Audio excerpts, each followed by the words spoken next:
तो रुद्र नाम शरीर के द्वारा रौद्र रूप, विकराल रूप जिसने धारण किया, उसकी यादगार है रुद्र ज्ञान यज्ञ। विनाशी ज्ञान यज्ञ या अविनाशी ज्ञान यज्ञ? अविनाशी ज्ञान यज्ञ है तो रचयिता भी अविनाशी होना चाहिए। वो अविनाशी ज्ञान यज्ञ का रचयिता आदि में भी निश्चय बुद्धि होकर के शरीर छोड़ा था या अनिश्चय बुद्धि होकर शरीर छोड़ा? कैसे? युद्ध होता है तो योद्धाएं मरते हैं, लेकिन कोई योद्धाओं में भाव रहता है, हम देश की रक्षा के लिए युद्ध करते करते प्राण भी छोड़ देंगे, शरीर छोड़ देंगे, तो उनको हारा हुआ कहेंगे या नहीं कहेंगे?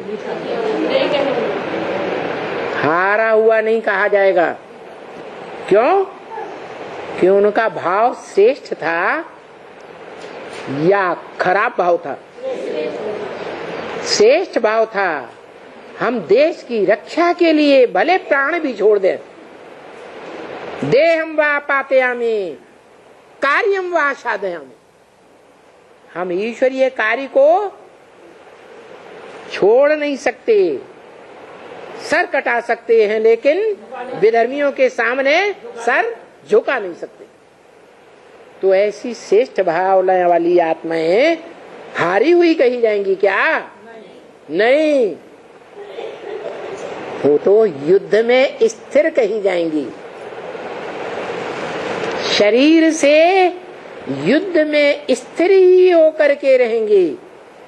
अगला जन्म भी लेंगी तो ब्राह्मण कुल में ही जन्म लेंगी, ज्ञानियों के बीच जन्म लेंगी और फिर युद्ध करेंगी। क्या?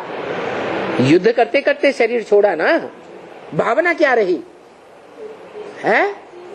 जीतने की भावना थी या हारने की भावना थी आत्मा में?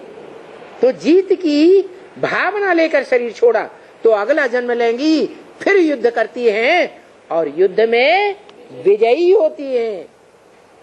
यही बात गीता में अर्जुन से कही है। क्या? मोक्ष से महीम, अगर जिंदा रहेगा युद्ध करते करते तो पृथ्वी का राज्य करेगा, शरीर छोड़ेगा तो भी स्वर्ग में जाएगा, अगला जन्म लेगा तो स्व स्थिति में जन्म लेगा।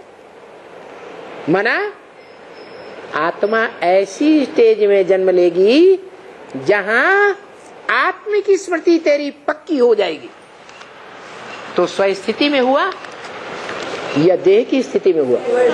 स्व स्थिति में।